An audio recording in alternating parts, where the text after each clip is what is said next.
CPI. At the CME in Chicago. Rick, take it away.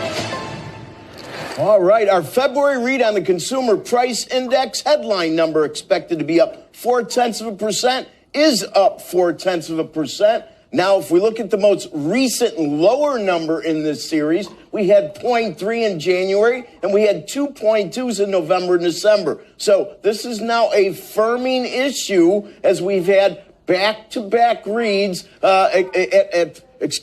we had up 0.4, now ex-food and energy also up 0.4, 1/10 hotter. So we have back-to-back on headline and core up 0.4%. Now, 0.4 equals the look we had last month on core, and the most recent lower number was October. That was up 0.2. That happened to have been the lowest since Feb of 21. So we're firming here. Now, the year-over-year numbers also hotter than expected. 3.2 on headline year-over-year. That's 3.2. That would be the highest since Dece when it was 3.4. January remains at 3.1. If we look at year-over-year core, 3.8. Now, this is interesting. This is 1/10 hotter than we were expecting, but it's cooler than the rear view mirror because we had back-to-back 3.9s, which were the lowest since May of 21, which was 3.8, which equals our current read. They find a lower read on core year over year. You're going back to April of 21 when it was 3.0. It should come as no surprise that interest rates shot up in 10-year up to 4.13. They're hovering around 4.11. So first off, we don't want to see, obviously, the CPI come in hotter than expected. And that's exactly what happened, right? 3.2 versus 3.1. It's not the biggest deal in the world in terms of like, oh my gosh, can you believe how bad it is? But every time one of these readings, it's important everybody understands this, okay? Every time one of these readings comes in hotter than expected basically meaning it's above where it was supposed to be. Every single time that happens, it pushes out the chances of the Federal Reserve cutting rates, right? And the market obviously wants the Fed to cut rates. They want the Fed to cut rates because it's going to ease financial conditions. They want to do that so it pushes off the risk of recession, at least a decent amount, right? Because the longer rates are in a higher place, the higher probability we're going to run into a recession. And so everybody's looking for that. Everybody wants that. But when you have CPIs come in hotter than expected, Jerome Powell and the Fed, they have to look at that and they have to say, you know what? I don't know if we're gonna cut anytime soon, right? And so it pushes out that whole situation, and then the market kind of gets, sometimes it can get a little freaked out. But once again, this isn't like the worst number. 3.2 versus 3.1. If it came in 3.4, oh boy, then we're talking about a whole different situation. In equities, that Dow futures was really volatile right before the number came out. I saw up 2, up 4. Everybody wants to see a 2 number, though. Everybody and their grandma wants to see a CPI number with a 2 in front of it. -8, -9. Right now, though, you see it's -60 and counting. Now, that doesn't mean these numbers are going to stick. But when it comes to the interest rate side, I would say that as you look at the 2-year note, which was around 4.54, has moved up to 4.55. It certainly seems though the long end, which moved up from 4.08 to 4.11, 4.12, you want to pay close attention to the long end, especially after we're talking about budgets and deficits. The short end is going to be more about what's going on with the Fed. And before this number, we had the following setup. We had about 60 to 62% of a June cut, June 12th cut, and about 100% fully baked in for July 31st cut. And I'm sure those numbers are on the move. So, in terms of this, I think we're still looking good for a summertime cut. That's my opinion. I think we're still going to get a Fed cut at some point this summer, probably July is my guess. I think they're probably going to cut 25 basis points. It's not going to be some big cut. It's just a little starter cut, right? I think the Fed wants to see a 2 handle on that CPI before they cut. And we're so close. I mean, 3.1, 3.2, we're so close. But I really think, deep down, the Fed wants to see something with a 2 in front of it for CPI. Once they see that, even if it's 2.9, that's the moment they can say, okay, we feel comfortable starting to cut. I feel like until we hit that 2 handle, I just feel like the Fed's not going to feel comfortable enough cutting rates. And so if we keep coming in 3 something, I think it's going to be hard for the Fed to cut. I think they need to see something with a 2. They don't need to see us at exactly 2.0. It's just like a 2.9, a 2.8, something like that. We'll give them the confidence of like, hey, we're in the 2s now. We can get away with cutting, because they have to explain themselves, right? They're going to have a million reporters ask them questions. They're going to have to go on Capitol Hill and answer a bunch of questions. Jerome Powell's going to have to. And so when that time comes, and also, if it happens this year, it's in an election year, so people are going to look at that and want to know if it's politically motivated and all those sorts of things, right? At the end of the day, they're going to have to explain themselves, and it's a lot easier to explain yourself if you've hit a CPI in the 2s rather than still 3 something, because then it seems like you're still a long way away from your 2% objective. If you're in the 2s, then all of a sudden it looks like, ooh, hey, we're in the 2s, here we are, right? And so in terms of the market, how does the market react to this? I don't think the market cares that much because it's not that far off. 3.2, 3.1. I think most folks that are in the market probably have my opinion, which is the Fed's going to cut likely this summer, and we're going to hit something with a 2 in the next few months, and that's all the Fed needs to start the cutting cycle, right? And once again, I'm just warning everybody out there, just because the Fed cuts doesn't mean great things, okay? Many times when the Fed starts cutting rates, very shortly after that, you're going to see a recession.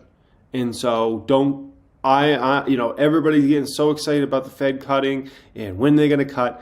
When that day the Federal Reserve actually cuts rates is a day I get more concerned about the market. That's probably a day when I might look to hedge a little heavier my portfolios, to be honest, because that's a day when I start to worry about, ooh boy, what's coming down the pipe here in regards to potentially a recession, right? That's when I start getting much more concerned about an unemployment recession and those sorts of things. So for now, it's a lot of fun. But once those cuts start coming, I don't know. That's when I start getting a little more concerned. And that's probably happening at some point this summer.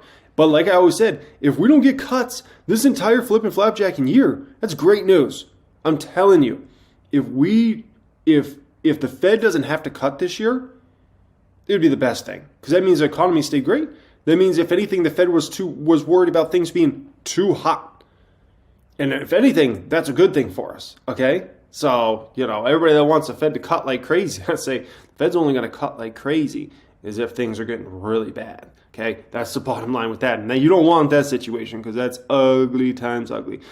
Well, folks, we have the biggest flip going on in the financial markets right now, and in the stock market as well, that we've seen in quite some time. And I want to go ahead and explain, this is not the first time I've seen a major flip in the market, and I want to go ahead and explain what's going on, why this is happening, and what it means for your money at the end of the day. So we're going to get into all these subjects. As somebody who's been in this market 15 years, I've seen these flips come and go, and it's very important you understand what exactly is going on, so hopefully you can capitalize and not get caught into some major traps and pitfalls that happen when this flip is going on, okay? Where we're going to start out today's video is my Mag 6. So if you don't know, there's something I call my Mag 6, and it's basically a play on the whole Magnificent 7 thing, but this is my Mag 6 in the public account. These are the biggest positions I have in there, the 6-figure plus positions in my public account, right, which has been built inside the private group over the last probably 6 years or so now at this point in time, right?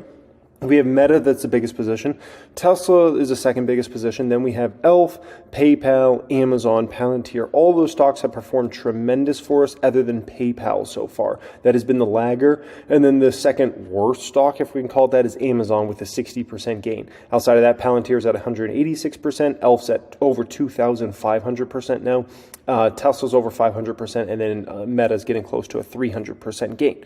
Now, the reason I bring that up is look at what's happened in these stocks since the beginning of March. These stocks have clearly started to flutter out. Let's call it that, okay? The best stock of the bunch since March is Palantir, since the beginning of March, right? That stock's up 1%. And then other than that, every other one of the stocks is actually down. PayPal's down, Meta's down over 1% since the beginning of March. Amazon's down almost 2% since the beginning of March. And, we're only 11 or 12 days into the year so far, right? Or into the March, that is, right? ELF is down 6.6% so far in March. And then look at Tesla. Tesla's down about 11.5% since the beginning of March. I mean, that's a pretty big dramatic move. But let me show you this. This is where things start to get interesting. There's certain stocks I hold that are more like small cap stocks. And a few of those stocks that I'm sure you guys know one is Honest, one is Revolve, and another one's Cheesecake Factory, right? And look at these stocks' performance in the past 4 weeks. This is just in the past 4 weeks. Honest is up nearly 50% in the past 4 weeks. Revolve stock, which Revolve did not even report good earnings. I got to be honest, their earnings were not good. Not good. But despite them reporting what I felt was poor earnings report, that stock is up 27.6% in the past 4 weeks. Cheesecake Factory is up about 8 percentage points in the past 4 weeks, right? Man, if you get 8% every 4 weeks, you're going to be looking pretty good in this game, right? So we have a major divergence here in some of these small cap stocks doing tremendous, while some of these other bigger stocks are starting to flutter out in a major way, right? Now check this out. This is in the past 4 weeks. I pulled up the Dow Jones Industrial Average, the Qs, which is known as the NASDAQ, right? The NASDAQ 100, the S&P 500, the Russell, which is small cap stocks, the Russell 2000, and then RSP, which is basically an equal weight on the S&P 500. Now, in the past 4 weeks, we have some pretty insane divergence going on now at this point in time. The Qs are up 2%, which is fine, right? 2.5%. But the Russell's basically doubled up that gain with over a 5 percentage point gain in that same 4 week span. And look at the RSP. I mean, the RSP is up, nearly 6% in the past 4 weeks, while the S&P 500 is up 3.7%. So clearly, that means equal weight's doing better, which ultimately should mean, in your brain, you should recognize that as smaller cap stocks are doing well, and some of the bigger dog stocks, because remember, the S&P 500 is weighted based upon market cap. Okay, very important. The Dow Jones Industrial Average, very important to understand, that is weighted on share price. The RSP equal weight is much more of an understanding of what's going on in the entire market. The S&P 500 and even the Qs, because Qs are also market cap weighted, those can give you an unrealistic view of the market that maybe everything's great at a particular time if the biggest stocks are doing great, or everything's really bad if the biggest stocks are doing bad at that particular time.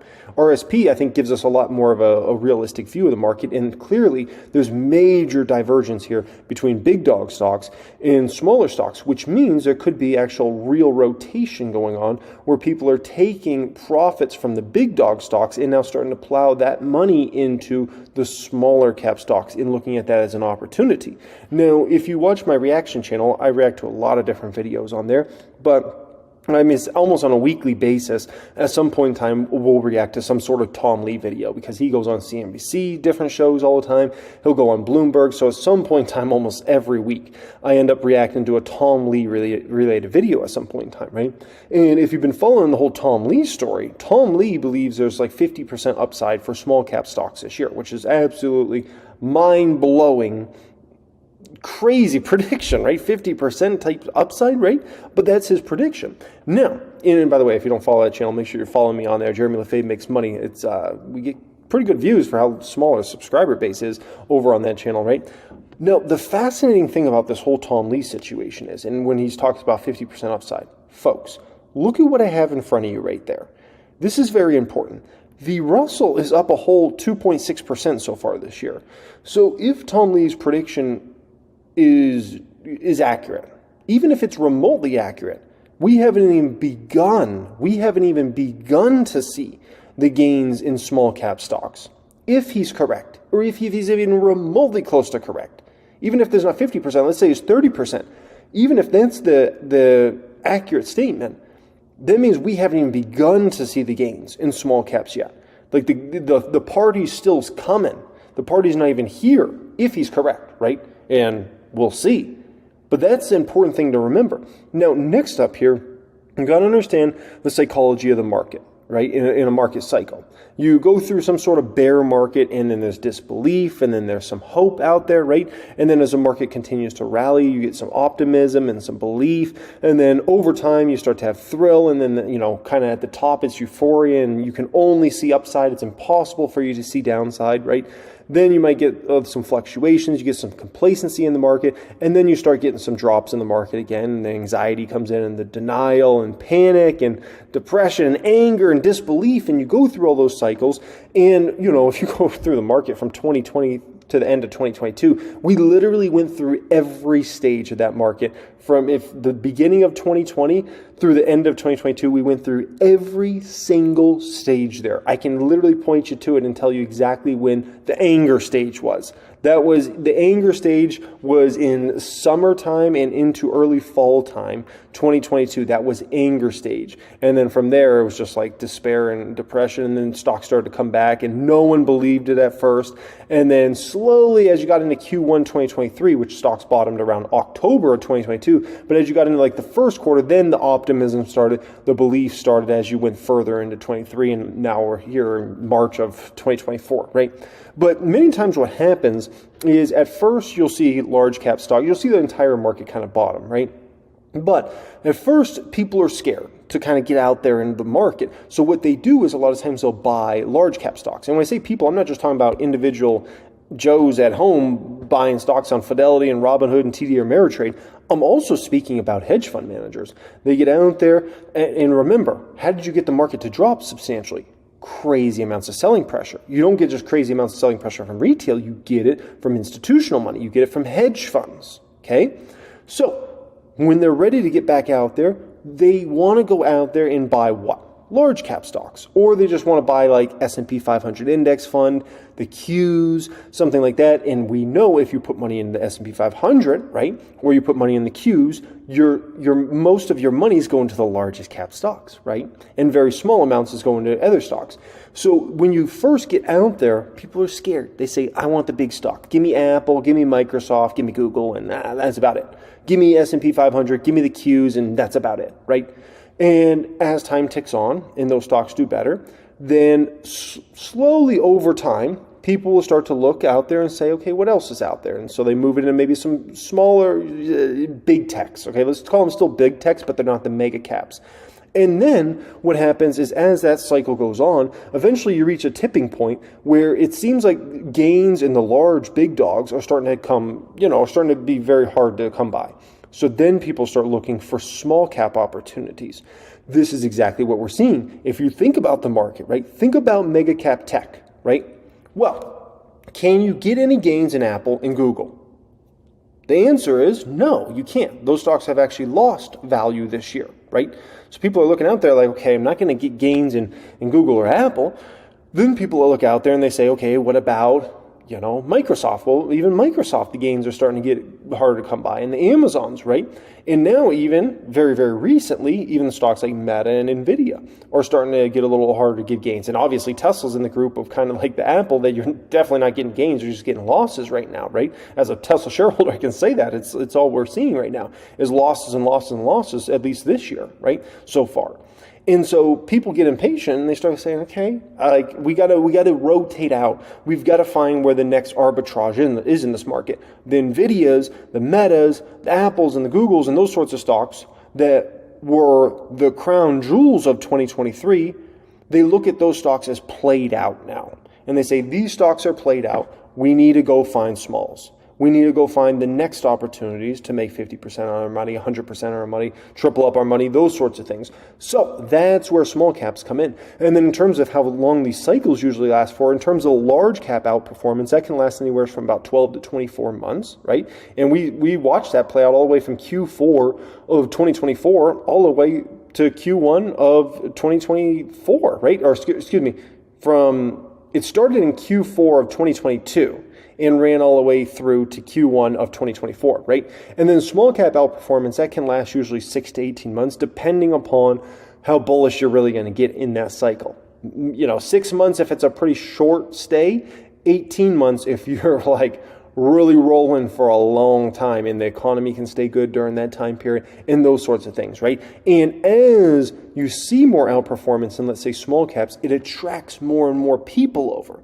Because people start seeing other people making gains. The hedge fund manager sees his peer over there making a lot of money, and he says, dang, I need to get in on this fund. And then the retail investor says, oh, what am I doing in Apple stock? I'm not making any money in this stock. This stock's going nowhere for this year. I need to be over here in XYZ stock that is all getting all the gains, right? I need to be over in this party over here. So that's what happens, and you got to understand that's how these market cycles work now, right? Now, on top of that, people start to look, as you get that large cap, mega cap, huge gains, people start to look at those stocks and they say there's no more opportunity in those big dogs. They're overvalued or they're fairly valued, so there's just no more opportunity. And I need to catch up to others' gains because they've seen others make a lot of money. It could be hedge fund managers, it can be a retail investor, whatever, right? I'll put it to you like this, right? The public account was, I believe it was under $1 million at the low, just under $1 million in late 2022, right? And obviously that count's climbed back a lot. It's nearly 2.1 million now. It peaked recently at $2.2 million. So you could look at something like that and you say, man, I wish I was buying. I missed out on the gains, right? Missed out on the gains. Wrong. Let me show you this. This is very important. When I got in the market, right, back in 08, 09, and I invested, 2010, 2011, really got my portfolio going in 2011, 2012 in terms of, really amping up the amount of money I was able to funnel in because I got the job at Quick Trip, started making good money and things like that, right? I could have looked out at that, and by the way, during all those years that I was really starting to get in the market and get my account built and rolling, the S&P 500 was between about 1,000 and 1,500. Now, I could look back at like 1990 and shoot, back in the early 90s, the S&P 500 was like 300, 400 points, right? So I could have easily looked out at that time and said, I missed out on the gains. I missed out on the money. I mean, the S&P 500 used to be 300. I should have been buying when I was 1 year old. What was I thinking? I should have been buying. I missed out on the gains. Now I'm buying S&P 500 1,500? Come on, man. It was 300 not that long ago. It was 400. It was 500. I'm getting ripped off. I could have looked at it like that, right? That would have been a very bad choice on my part if I did look at it like that and I said, I don't want this market because, I missed out on all the money. That's a silly way of looking at it. You can look at real estate like that. You say, you could have looked at real estate 10 years ago and said, oh my gosh, these homes are up so much since 2009. They're up so much since 1989. They're up so much since 1969. And you could have said, I should never buy a home. Well, shoot, you should have bought a home, right? You should have bought a home. NVIDIA, right? You could look at this stock, and this was, a stock that in this 5-year span or so, right, from late 2015 to late 2020, this stock went up over 2,000%. And you could have done all your study on NVIDIA, and you could have thought, man, this is such a great company, blah, blah, blah. But you could have looked at that stock and you said that I missed out on all the money. I missed out on all the gains. It's up 2,000%. I'm a clown if I buy this stock now. Like, are you kidding me? I'm going to buy it after it went through this major, insane run. I'm going to pay $132 a share for this stock. I'm a clown if I do that. You could have looked at it that way, right? I missed out on all the money. But no, you didn't. You didn't miss out on all the money. All you would have done is if you stayed on the sideline and said, you know what? I really like this stock, but it's up so much, I shouldn't buy it.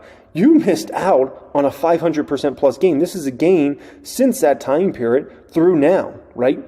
So, yeah, you missed out on the 2,152% gain, but if you chose to stay on the sideline, you also missed out on the 579% gain as well.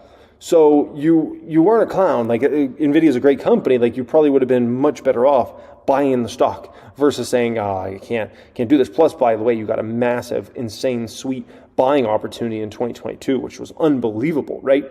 So that's very important to understand that right there. You didn't miss out on it. It didn't all go away. It's like, everybody thinks like, I'm going to buy right at the top and it's only going to go down for the rest of history. No, it's not the way this works.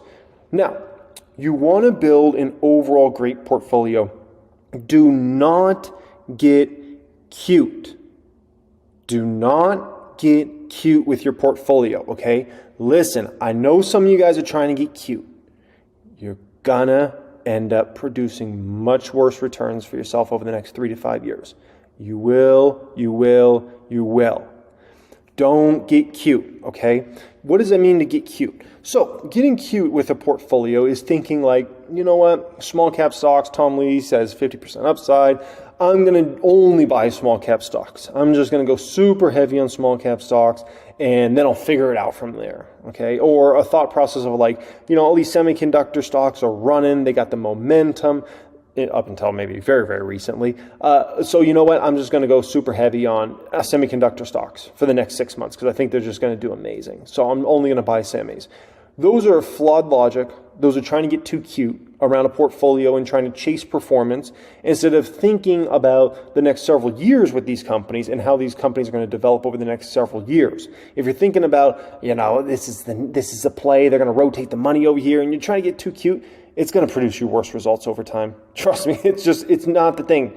I pay attention to all this stuff, and I'm just here to tell you, 15 years plus in the market, this is not it, okay? You might think it's it, but trust me, it's not it. Build a great overall portfolio. If you look at the Patreon portfolio, this is the definition of a great constructed portfolio overall. If you look at the positions, right, I have a big cap there, I have a big cap there, big cap here, big cap here. Then I have small cap, small cap, small cap, small caps there. I have a mega cap there, and another mega cap. And then I have a couple mid caps, and I have some hedges overall in the portfolio. That's a truly great portfolio. I'm covered along a lot of bases. I'm ready for a whole bunch of different stuff to happen. That's great construction of a portfolio. I'm not trying to get too cute. I'm not saying, you know what, the small caps, Tom Lee 50%, you know what, I need to sell out of Meta, I need to sell out of Amazon, I need to sell out of PayPal, I need to sell out of Shopify, I need to rotate all my money into Fubo and, Avant and Honest and Revolve. No, okay? Or saying, oh, you know what, the semiconductor stocks have had so much momentum. Let me shift out of all these stocks and let me buy NVIDIA for the short term and Broadcom. No. Build an overall great portfolio that's there for the next several years, not the next few months, and hoping you get it right. Okay, you're just going to screw your portfolio up and you screw your mentality up in a massive way and thinking you can time these things out and get in and get out. Oh my gosh. No, okay?